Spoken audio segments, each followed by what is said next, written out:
Jário Nicolau é cientista político e professor da Universidade Federal do Rio de Janeiro. Bom, Jário, em que contexto histórico se deu a redemocratização do Brasil?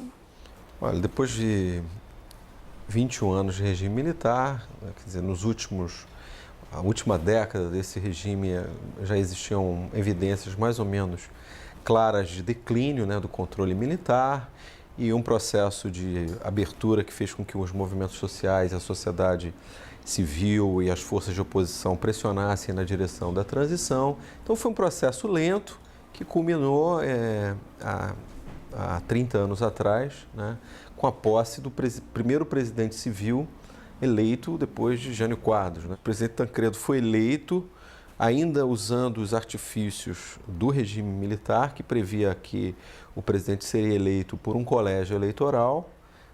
Essa regra tinha sido desenhada para a eleição dos chefes militares, mas como o regime já vinha, se espatifando, vinha perdendo força, um civil se lançou candidato, o Tancredo Neves, com apoio de uma facção que, dissidente, que tinha apoiado o regime militar, cuja principal liderança tinha sido o presidente Sarney, que tinha sido presidente da Arena.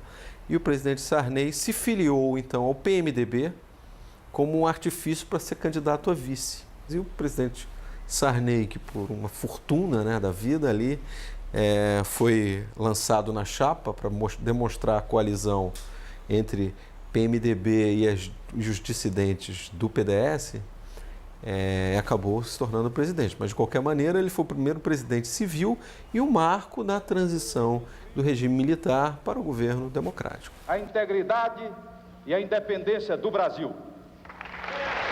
Podemos dizer que 30 anos depois vivemos um Estado democrático de direito? Os cientistas políticos discutem tudo, Mesmo esse tema, o que é uma democracia, já é um tema controverso. Mas, em linhas gerais, eu acho que o Brasil vive uma democracia plena, em termos da sua organização política, das liberdades públicas, das eleições limpas, da competição entre os concorrentes numa eleição. Não significa que nosso sistema político não tenha problema, mas qualquer sistema político democrático tem suas queixas, em qualquer lugar do mundo você vai ouvir isso. Acho que o Brasil dá muitas mostras de ser um regime democrático pleno.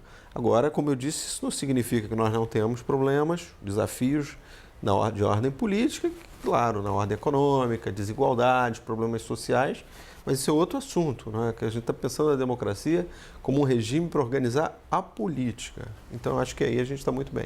Como é que você vê as últimas manifestações do dia 15 de março? Eu vi, como todos os brasileiros que acompanharam um pouco, alguns cartazes falando da intervenção militar, enfim, o Brasil vivia uma certa balbúrdia, uma confusão, e só os militares, um cartaz nessa linha.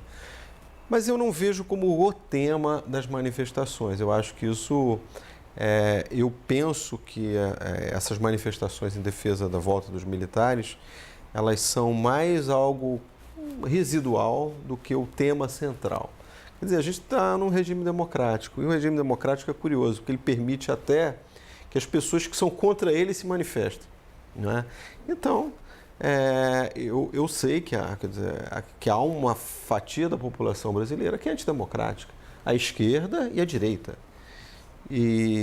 Mas o núcleo maior, a grande parte da população brasileira, tem compromissos e gosta de viver num país democrático. Qual é a sua opinião sobre a representatividade política no Brasil? A gente sabe que tem muitos partidos, isso fragmenta, obviamente, e a perda de governabilidade, por exemplo?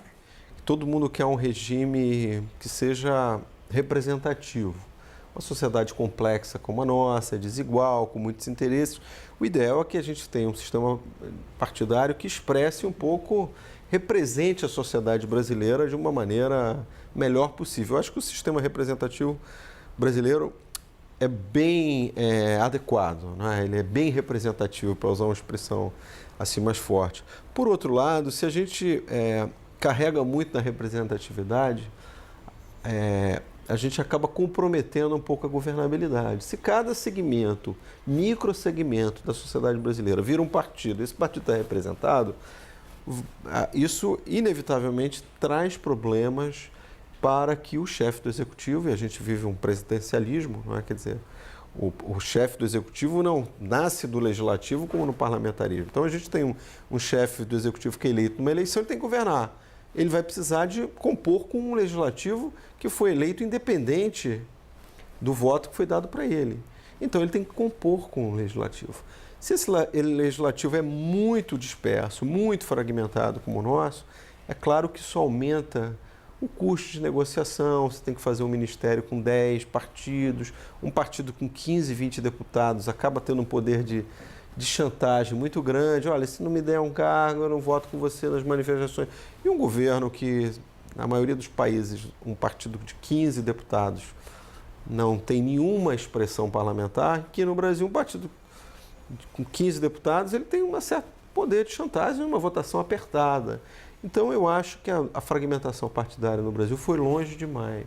Percebe-se que a corrupção está presente na história do Brasil. Como é que fica a democracia nesse contexto? É um desafio, não é um desafio só da democracia no Brasil.